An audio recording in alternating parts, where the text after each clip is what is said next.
Hi everyone, welcome to the community classroom. This is Dr. Tracy McCarthy, psychologist, attorney, and educator, and we are going to be starting a new series known as Ice Cream Dreams today, and we're going to be focusing on the issue of gaslighting, and we're going to focus specifically on gaslighting in social media platforms, primarily what has been noted on YouTube. There is also gaslighting that goes on just in day-to-day relationships. And you see it significantly in a lot of mainstream media. But we're going to focus on it primarily here in YouTube. And one of the things that you might want to take note of is that when gaslighting is present, there is a sense of fantasy, a sense of delusion. You'll see lots of illusions and allusions and collusions going on. So there's a lot of lying and distracting, and people will often find themselves derailed. There's a lot of deception and trickery involved in the gaslighting that I've noted on YouTube. And there's often a dynamic, a campaign to get people to focus on things that are not only not going to serve them well, but things that are going to be harmful for them in the long run. Now, how does gaslighting work? One of the ways that gaslighting works is the individual, usually a narcissist or a psychopath, they study people, and they figure out what people want, what people need, what their vulnerabilities are. And then there's this process often of mirroring. And so they will often sort of latch on to someone's issues related to low self-esteem, perhaps, and then feed them back things that they believe they need in order to feel okay about themselves.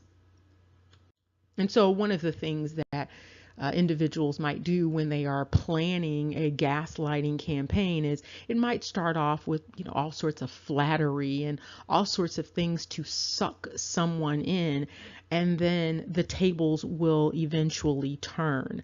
And so that's what often happens in one-on-one relationships, whether you're talking about regular interpersonal relationships, or you're talking about situations where you're in a workplace or other sorts of social dynamics.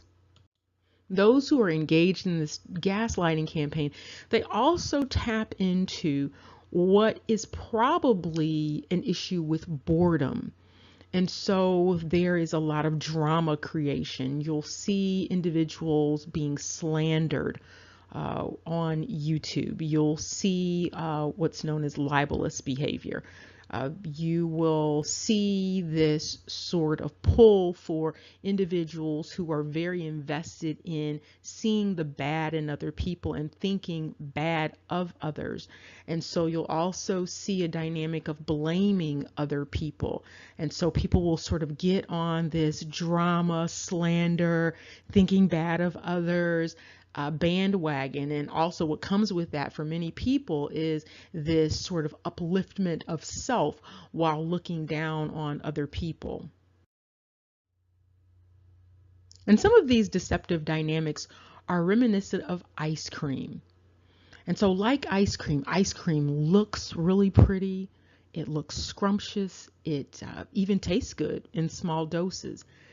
But just like ice cream, if you eat too much of it, or you eat ice cream like every day, or you are eating ice cream and you have a dairy allergy or you're lactose intolerant, what you'll find is that the ice cream, just like the gaslighting campaign, just like some of this media that people are consuming, it's toxic in regular and large doses. And so not only is it toxic in regular and large doses, it's going to disturb your appetite for other healthier options that you might want to pursue in life. Many people see social media as this sort of informal type of media. They don't see it as serious as other forms of media like regular mass media, but media is pretty much all the same in terms of the way that it operates. And so it, comes from that idea of mediation, something in the middle, something occupying a middle position, something in between a person and reality. And so it's also this sort of means of communication, a way of expressing, a way of sharing ideas and communicating ideas and having people receive those ideas. And it's also communications media. It's a band of frequencies. And so what's happening on YouTube and a number of other platforms, including regular mainstream media, is that people are absorbing this band of frequencies. Be the band of frequencies positive, or be the band of frequencies negative. Be the band of frequencies exhorting, or be the band of frequencies demoralizing. And many people are consuming a steady diet of YouTube ice cream, and then they are wondering why their stomach is hurting, why their mind is hurting, why their spirit feels so lost after consuming all of this. The fact is that you are what you eat. And so whatever it is that you're consuming, you are going to eventually become that. That's why people talk about eating healthy or making sure that you drink enough water, because the body is, made up of so much water. And so whatever it is that a person takes into their mind, it becomes incorporated with who they are on a psychological level. If every time you tune into YouTube, you go to channels where you or someone like you is being degraded, they are being called names, you continue to listen to that, you continue to listen to what a horrible person you are, or the people who are substantially similar to you.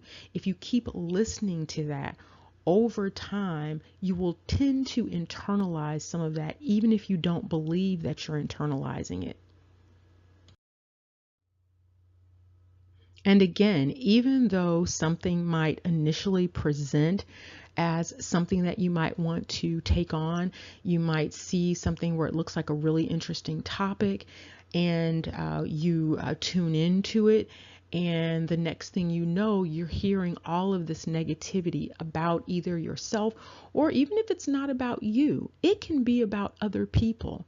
So for instance, if you are a female or you are a male and you tune into channels over and over again, and what they are talking about is they are degrading men. If you're a woman and you're listening and they're degrading men, and you continue to listen to this over and over and over again, not only are you going to start to feel bad and think bad about men, but by extension, you're going to start to feel bad about yourself.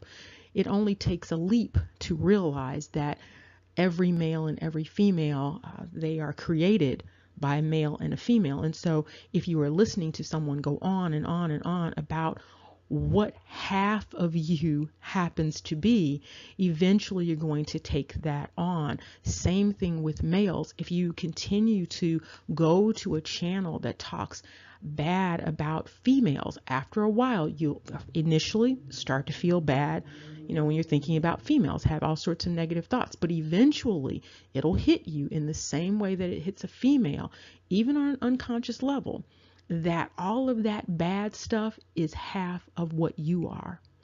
And so you have to be very careful. Sometimes people think, you can tune in and you can listen to something and the person, the entity is talking bad about those people out there. But by extension, eventually it's going to come back around, and it's going to be toxic. Any way you look at it, it's going to be toxic, whether it's toxic about other people or whether it's toxic about you. This is one of the reasons why participating in gossip can be so dangerous, because when people come out of a gossip situation, and yes, gossip is a normal human activity. It's a form of communication. Historically, people didn't always write everything down. And so gossip in many ways was the way that history was communicated. However, when gossip turns to talking about people in a negative way, and spreading what are known as rumors and slander, then it takes a different turn. And when you finish, if you think about it, when you finish either listening to gossip or orchestrating some gossip, participating in gossip, you don't usually, once you walk away from it, you're not going to feel good about yourself after you actually participated in it. So it might be something that feels good in the moment. It might even feel good while you're listening to some of this stuff on YouTube where people are slandering people left and right, and some people are slandering whole groups, whole ethnic groups. So you might listen to it and feel okay in the moment, but after a while, it's going to take its toll, because you basically become whatever it is that you're consuming. No matter how you look at this, that's pretty much the way that works. Now, there's an older song by an artist known as Natalie Merchant, and the song is Candy. And it really exemplifies what takes place when creative artists, and some YouTubers are extremely creative, but not just YouTubers, but when creative artists create things for an audience, and they are providing a supply based upon demand. Now, of course, sometimes demand comes from actually having the supply first. And so it's kind of hard to tell sometimes whether you're talking about the chicken or egg and what's going on. But the lyrics, some of the lyrics to the song are on the screen, and I'm going to put the link down below so that you can click on it and listen to it so that you can get an idea of what it is that I'm talking about, based upon what she's talking about. And what she basically says is, if lust and hate is the candy, and if blood and love taste so sweet, then we give them what they want. And she's recognizing that in giving people what they want, their minds are becoming soft and lazy, their eyes are growing hazy, they are becoming weak, they are becoming cognitively, emotionally soft and lazy, they're not thinking. They are really on a visceral, on an emotional level, she mentions lust, desire. If what they are desiring is hateful things, and hate is the actual candy, that's the sweet stuff, that's the ice cream dream. And so if that's what people want, then that's what creative artists are going to give them. And so some of the gaslighting that people get caught up in YouTube is because there is a pull, a desire, a seeking out of drama and slander and thinking bad of others and violence and harm to others. And so you see a lot of that in the music. You see a lot of that in film. You see a lot of that in everyday dynamics, because there is this perception by many people that hate is the candy that many people want. And because they are not active thinkers and they're not engaged in significant self-assessment about who they are and what they reflect in life, because of that, they will see this stuff as candy and see the candy as something good. They will not question the candy. And then the other question that Natalie Merchant brings up is, who do you blame? Is it the person making the demand, or the one who is satisfying the demand with the supply? I don't know if any of you are familiar with, there was a comedian who basically used to say, people can't handle the truth. People don't want the truth. And that may be the case with many people. For some people, the truth is a hard pill to swallow. For some people, fantasy is a lot better than truth. This is one of the reasons why people drink alcohol. It's one of the reasons why people do a significant amount of drugs. People are trying to escape whatever the hardship is that they perceive or experience in life. And so dealing with the truth, which is life, is sometimes intolerable. It's sometimes so undesirable that people would prefer to do something else, and they would prefer to get full on candy. They would prefer to get full on that ice cream because for a moment it looks pretty, it looks scrumptious, and it looks scrumptious, and it's also something that tastes good in very small doses.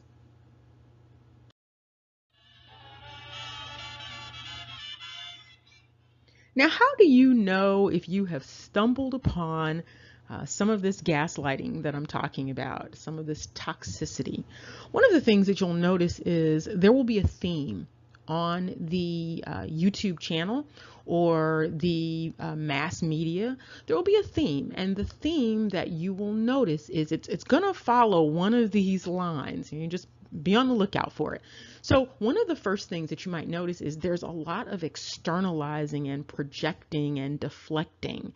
And so you'll see this dynamic where the individual or the group, the collective, everything is about something out there. And so there's a limited focus, and there's also this projecting. And projecting is where you take something that's undesirable in self and then you project it onto others, or you magnify it when you see it in other people. And so when people say, oh my gosh, they're so selfish, and they just go on and on about, someone who is selfish, it may be that the person actually is a very, very selfish individual. It could also be that the person is just not giving them whatever it is that they want. But what often happens with projection is that the individual, they can't see the selfishness in themselves, but they can see it, strangely enough, very clearly in other people. And even so, they'll even see a little grain of it in someone else, and then they'll magnify it, they'll blow it all out of proportion. It just becomes very, very extreme. And also deflecting. So they'll take attention away from whatever it is they're doing and place that on to other people. And so there's a significant sort of other focus. There's also, you'll notice that there's a limited focus and a limiting focus, this push to have people see the world through a limited vantage point, this limited vision. It's almost like tunnel vision. And another thing you might see, which is pretty prominent, is sort of this perpetual victim mindset. And so what they're putting out there, what they're selling is perpetual victim, perpetual victim, perpetual victim, and after a while, you're like, whoa, and so it's just this perpetual victim mindset that they are articulating for themselves. And anyone who identifies with them, they are articulating that paradigm for those individuals also. So there's also this blaming paradigm. So they never do anything wrong. It's always a focus on what someone else is doing wrong, even though they are the common denominator in the dynamics that they are often talking about. It's this focus on blaming and getting other people to engage in all of this blaming. And so there's this external locus of control, almost as if they have no control over their destiny. They have no control over their day-to-day experiences, absolutely no control. There's someone else who is responsible for everything that is going wrong in their lives. And it's not just everything that's going on wrong in their lives, it's everything usually that's going wrong in the world. And so the flip of that is that you'll see part of this gaslighting is, so the flip of that is this victimizing dynamic and attacking people. And so there will be this identification of self as a victim, but at the same time using the media, social media, using YouTube, using their channel, using their platform to victimize and attack other people. And one of the ways that this is going on is there will be name calling. And so I'm not going to get into the different names, but it's a variety of names, a variety of degrading names for usually social collectives. And so there'll be degrading names for a particular ethnic group, or degrading names for a particular sex, degrading names, just degrading names for a particular group of people, and even sort of sectioning off people and, giving a degrading name to a subset of a group of people in order to facilitate this idea that there are some good people in that victimized group, and there are some bad people in that victimized group. And so with this group degrading, there's also this self-aggrandizing. So it's a really interesting dynamic that, you'll see in many of these instances. So there'll be this, there are these horrible people out there in the world, and they're calling people names left and right. But at the same time, there's a campaign to uplift themselves. And so to make themselves look good, and to make themselves look, like they are the cream of the crop out there. And then there is another dynamic that often goes on, and it's the poor me / look at me dynamic. And so they are, victimized, but they are the victimizers. They are having this dynamic where they're encouraging people to have this poor me, but look at me dynamic. And one of the most important things that you might see is this flipping the script. And so there's this Dr. Jekyll, Mr. Hyde thing going on, where it's a bait and switch. So they might be all peaches and cream, might be ice cream. Okay, so it might be all peaches and cream one day.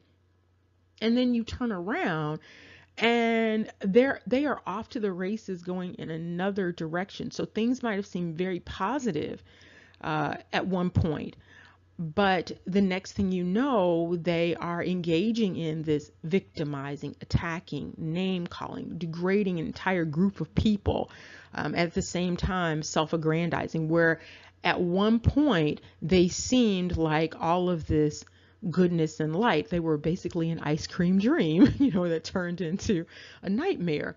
And so those are some of the things that you'll notice. But one of the things that happens is that gaslighting is sort of a grooming process for people. And so what someone who is gaslighting does, they sort of bait people into it. So they give you a little bit of negativity, a little bit of abuse, a little bit of degrading, a little bit of name calling, and they see, do you come back for more? They're like, wow, this person came back for more of this. Okay. And so when a person comes back for more of it, two things happen. It sends the message to the communicator that the person is, to use slang, down for whatever that game is. And also for the individual, it lowers their boundaries and their resistance to the foolishness, because it is indeed some foolishness. But once a person buys into this and they keep coming back for it, what they are doing then is internalizing a number of these dynamics. And so they are sending the message that they are down for the abuse. And so what often happens in that situation is the person who's doing these abusive things, they're going to up the abuse. They're going to do more and more and more and more and more. They're going to continue to push the boundaries in many ways to see just how much the individual, the audience member, how much they are going to take before they say, they yell uncle. And in many instances, when many people who have experienced being mistreated, they've been degraded, they've been called names, they've been victimized, they might not readily see what is going on. And so they may just continue to come back for more and more and more of this, and it becomes a dance. In fact, they might become subscribers, so if they get the notification button, the bell or whatever the thing is, when new content comes out, so that they can hear more of this victimizing, attacking, degrading, name calling. And it also is a positive reinforcer for this person who's creating this ridiculous content. And basically, the way this works is garbage in and garbage out. So whatever a person takes in and they fill themselves up with, eventually they're going to start spewing that stuff out. And some people might say, well, it's just a little bit, like it's a little bit of ice cream. Okay, so they'll say it's just a little bit of toxicity. But garbage, toxicity, works pretty much like feces in the brownie batter. It doesn't matter how small the amount of feces is in that brownie batter. That brownie batter is ruined. And so any amount of feces, any amount of foolishness in the brownie batter, any amount of foolishness in the content, any amount of foolishness in the messages that human beings are receiving. And again, it doesn't matter what type of media we're talking about. It could be a book that you're reading, a magazine. It could be a conversation that you're having with a family member, a friend. That garbage in. And I don't care how much, people will say, well, it's just a little bit of abuse. No amount of abuse is going to be okay in the long run. So it's like feces in the brownie batter. It's still garbage. And so when you're taking these things in, you have to really think about what the long game is, what the end game is, what's going to be happening after you take in these toxins. What usually happens is, and people may not even realize it because it's on an unconscious level, people start to internalize all of this stuff, and then they internalize it, and then they start to reflect it. So they take it in and then they start to spread it, because again, it's like a toxin. And so they may find themselves having a limited and limiting focus. They'll start to feel like a perpetual victim. They can't move, can't do anything. Just victimized, starting to blame everybody and everything for their circumstances, for their choices. Everything is external. Everything about their life is coming from somewhere else. It's someone else is always to blame. And what happens when people do this is they may find themselves starting to victimize and attack other people. They might even, some of these people on YouTube or whatever these channels are, these people aren't like real people. And sometimes they'll even have computerized voices. Or you might see comments, and people will go on a rampage, and they'll see some comments in their comment section. And the next thing you know, they're making a serious response video where they, start name calling and degrading whole groups of people, because they assume that whoever these people are in the comment section, that these are real people, and whoever it is they believe the people happen to be, they'll, latch on to that and start spewing out things regarding a group that they believe is actually making the comments in the comment section. And for heaven's sakes, nobody knows who is making most of those comments in the comment section. And so one of the things they'll do, you'll see people start to respond, and not just YouTubers responding, but just day to day. People will assume that they've seen comments or they've seen a video by someone and it was derogatory, and they start to take that stuff in.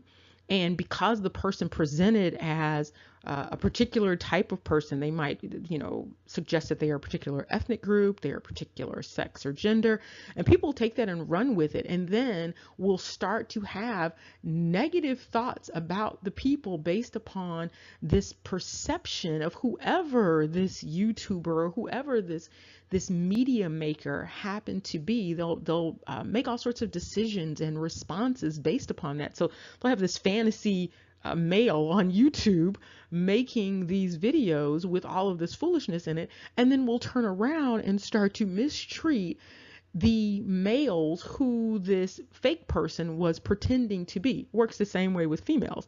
And so you might have this fake, female YouTuber making all of these videos pretending to be from a particular ethnic group, and then the men will start to respond to women in that particular ethnic group as if that person was speaking for and representing all of the women in that particular ethnic group. It's really quite a game. And some people feel like they're hired to do this. The fact of the matter is they're hired all right, because they are hiring themselves out to sell whatever it is they are selling on YouTube and in other forms of media, and there are lots of people who are buying it. And so one of the things that the red flag internally is that in response, a person might also, feeling victimized, might start to name call other people, start to attack other people, start degrading other groups, and also start to get kind of puffed up in themselves and start bragging on themselves or talking about how they are so wonderful and how all of these other people are so bad. And also might start to exhibit some of that poor me, look at me type of dynamic. And because it's not organic to who they are, they will start to exhibit some of that Dr. Jekyll, Mr. Hyde dynamic. And this is as the receiver. Now, I was going to offer some suggestions on some different content that people might want to look at that might be healthier, but I'm going to let you choose your own content without giving you suggestions, because I might give a suggestion and you go on there and the person is not doing whatever it is you think they should be doing. They might not be as exciting or as challenging as you might think they need to be, but maybe they don't need to be. But one of the things you want to look for when you're looking for some healthier content, healthier diets, something other than ice cream, is you want to look for expanded thinking, individuals who are encouraging you to expand your thinking, to think expansive, to not feel so limited, individuals who have a focus on becoming their personal best. They might have what's known as a success mindset. They engage in significant self-accountability and they engage in self-assessment. So they look at themselves and really reflect on who they are and what they've got going on. So instead of, focusing on that blaming dynamic, they really are looking at who they are and trying to grow. And they might even be sharing that growth with you. And so individuals who have an internal locus of control are also individuals that you might want to tune into. So they own their own power. They do not talk about constantly feeling disempowered. They actually own their own power and their sense of volition. Some of the channels that you might look at would be channels where there's a lot of exhorting and healing going on. There are positive affirmations. There are some channels where there's a focus on uplifting certain groups, particularly the group that you belong to, whatever that group is, there's a focus on uplifting that group. And so instead of going to channels where, if you're a man and you're going to channels where they're bashing men, you might want to focus on going to a channel that is uplifting everyone, not one that's uplifting men but then bashing women, but one that's uplifting everyone, that's uplifting humanity. That's definitely uplifting your group without trying to diminish someone else, because you cannot build your self-esteem on putting down someone else. Just think about it. When have you ever gone to a job interview, for instance, and got the job because you told the interviewer how bad someone else was, versus focusing on what you're going to be bringing to the table? The other thing that is important is consistency. Now, of course, everyone has an off day every now and then, but what you're looking for in terms of content is that someone is presenting a consistent message. They are not happy and nice and kind one day, and then the next day they are calling you and everyone names. And so that's one of the things you want to look for, is consistency, so that when you kind of tune in, you're not going to be abused when you tune in. And that goes for mass media also. So if there's a particular channel that has, they present news or whatever, that it's going to be negative, it's going to make you feel bad about who you are, that's probably not the channel for you. So you want to find another channel. And what you'll find is when you change that channel, you're going to change the frequency. You're not only going to change the frequency in terms of what you are taking in, you're going to change the frequency in terms of your own life. And so you want to make sure that you are on a channel that, and again, it doesn't matter whether you're talking about mass media or you're talking about Twitter or any form of social media. When you change that channel and you focus on what it is that you want to be, because what you focus on is going to increase. And so if you focus on positivity, you focus on forward movement, you focus on individuals who think and act the way that you want to think and act. When you focus on those sorts of things, you're going to notice a difference in your own life. Some people wonder why they have difficulties with the opposite sex, for instance. Well, if all you're listening to are channels where they're bashing the opposite sex, I can guarantee you that you are going to have problems with the opposite sex. Similarly, if you are tuning into individuals who are berating certain ethnic groups, then you're going to have a difficult time, probably over time, dealing with anyone from that ethnic group. You're going to internalize that stuff. And so you want to start to think about changing the frequency in order, change that channel, change that frequency, change what you're taking in, because when you change what you're taking in, it's going to change what you're sending out. And by the way, some people, when they recognize they are interacting with someone who's engaged in gaslighting, they will try to come up with all sorts of ways to outsmart the person or try to engage them, but in limited ways.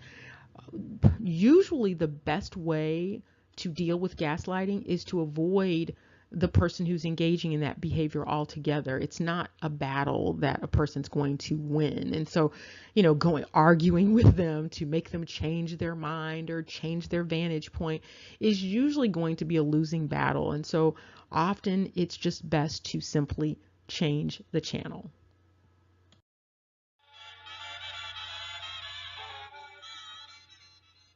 And instead of giving you specific channels to perhaps tune into, I'll just give you a few suggestions. You might want to, if you're like really addicted to YouTube, I know a lot of people are. If you're addicted to YouTube, you might want to take a break from time to time and spend some time on some music channels that are going to be relaxing, that are going to be uplifting. You might want to focus on jazz channels, some old jazz, some swing, some easy listening music, classical music. There are some comedy skits that are on YouTube, so you can find a lot of comedians.